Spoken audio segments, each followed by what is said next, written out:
Iată și momentul dedicat sănătății corpului. Un corp frumos se întreține cu mișcare și alimentație corectă. Dar asta este pentru cine poate și poate acorda atenție. În rest, avem celulită și varice. Glumesc și nu prea. Dar tocmai pentru a vedea cât de serioasă este treaba, am ieșit la întâlnirea cu câțiva specialiști de seamă din domeniul vascular, medical și estetic. Vedeta evenimentului a fost medicul francez Philippe Blanche-Maison, ce va deschide în capitală prima clinică specializată în tratarea varicelor. Printre clienții celebri ai acestuia se numără actrițele Isabelle Adjani și Catherine Deneuve, dar și jucătorii echipei de fotbal ai Franței. Philippe Blanche-Maison este președinte al International Vascular Foundation, iar numele său este legat de numeroase proiecte de cercetare în domeniul afecțiunilor vasculare. El a contribuit la inventarea unui aparat cu aburi prin care se tratează varicele și celulita. Evenimentul a fost coordonat și de specialistul român Dr. Ionel Droc, în calitate de vicepreședinte al aceleiași instituții, care, împreună cu alți medici prezenți, au explicat brevetarea soluției operatorii de tratare a varicelor cu vapor de abur. Problemele vasculare sunt de o mare diversitate și nu avem acum motive să vorbim despre toată diversitatea lor, să vorbim despre aparatul minune, despre invitații speciali de la acest eveniment, despre o nouă clinică care își pregătește debutul în piața românească și care ar fi, hai să spunem, produsul vedetă și care ar fi, dintre toate problemele vasculare, problema care își va găsi într-o modalitate nouă rezolvarea. Ceea ce își propune clinica este, în primul rând, consultații pentru prevenirea apariției acestei boli, având în vedere frecvența, incidența destul de mare în cadrul populației și implicațiile sociale și economice pe care le impune. Așa încât fiecare pacient în clinică va putea beneficia de o metodă adecvată situației clinice respective. Prin urmare, suntem o clinică ultra specializată în tratamentul bolilor vasculare, în special pe flebologie, iar tehnicile care le aplicăm sunt tehnici moderne, care și-au demonstrat însă în timp eficacitatea. Printre acestea sunt sclerozarea cu vapori, este o metodă foarte recentă apărută, metodă blândă, este metoda cu sclerozării cu laser, de asemenea o metodă foarte... Cea cu laser este destul de populară, cea cu vapori pare foarte nouă și pare și mai blândă când spui tratarea. Astăzi. Exact, și durerile postoperatorii sunt mult mai mici și complicațiile sunt mult mai puține după acest procedeu. Însă, încă o dată, sunt cazuri care merg pentru tratate cu această metodă, altele care merg mai bine cu laser sau cu radiofrecvență. Cum putem să facem să prevenim, eu știu, din alimentație, din stil de viață, aceste probleme destul de neplăcute și foarte des întâlnite? Singura metodă demonstrată a preveni boala varicoasă este purtatul unui ciorap elastic compresiv. Desigur, sunt anumite situații în care trebuie purtate, cum ar fi sarcina, pentru că modificările hormonale din timpul sarcinei induc apariția acestor varice. Reveni la tratarea bolii, dar în caz că a apărut și nu mai e încotro și să zicem e vorba de un client al clinicii, tratamentul cu vapor se face în ședințe repetate, cu o frecvență anume. Care este noutatea sau metoda prin care se lucrează? Este o singură ședință, este o tehnică care presupune o examinare ecografică preoperatorie, apoi pacientul beneficiază de acest tratament ca orice metodă endovenoasă prin introducerea unui cateter în venă. Vena este, pe acel cateter intră un abur sub o anumită presiune, o foarte mică cantitate de apă, 150 de micrograme în speță, iar vena este sclerozată, practic. Este vorba de o intervenție mai blândă, mai puțin dureroasă. De ce s-ar alege această metodă în defavoarea celor cunoscute deja? Sigur, este o întrebare foarte bună. Este o variantă la celelalte metode de sclerozare endovenoasă, De ce? Pentru că durerile postoperatorii sunt mult mai mici, este o metodă mai ieftină decât laserul. Prin urmare, sunt foarte multe avantaje. Mulți se întreabă dacă îți mai apar varice în aceleași locuri de unde le-ai retras, de unde le-ai anulat. Aceleași locuri nu, dar boala este o boală recidivantă în care încă sunt date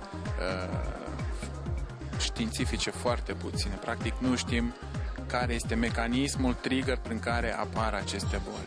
Este foarte important să apelăm la specialiști. În această seară pentru voi festivă și pentru noi plină de întrebări, aveți mai multe persoane care vorbesc limba franceză. Eu încă nu știu cine sunt, dar am înțeles că au inventat pentru genul acesta de medicină și probleme mai multe aparate. Chiar și pentru celulită am citit pe unul din pliante că s-a inventat un aparat foarte interesant și eficient. O să-l aducă și acela, dar acum avem invitați pe președintele Societății Franceze de Flebologie, Philippe Lampschmezon, pe René Milrec, cel care a contribuit la dezvoltarea și la promovarea metodei cu sclerozării cu vapor, pe doctorul Alam, care practic au fondat Societatea Franceză de Laser în Flebologie. Sunt câteva nume de referință mondială în acest domeniu. În seara asta va fi o conferință de presă, o întâlnire cu specialiștii, dar mai târziu dânsii vor veni în România pentru consultații sau doar pentru training cu specialiștii noștri din România? Da, unul din obiectivele clinice este promovarea tehnicilor endovenoase. De asemenea, se vor organiza și workshop-uri, training-uri pentru medicii români. Va exista un program de consultații pentru medicii francezi. Mulțumesc și succes! Mulțumim!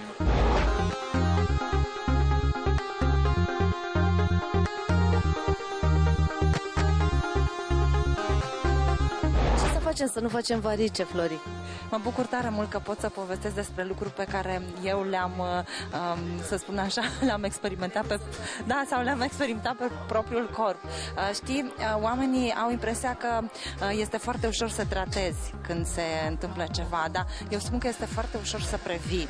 Și atunci, ca să previi până și această problemă a varicelor, trebuie să ții seama atât de alimentație, dar și de mișcare, pentru că doar cele două lucruri pot să dea rezultate foarte bune. Pentru că, de exemplu, dacă ai kilograme în exces, e adevărat că presiunea pe vasele de sânge va fi foarte mare și atunci e normal să apară și varicele.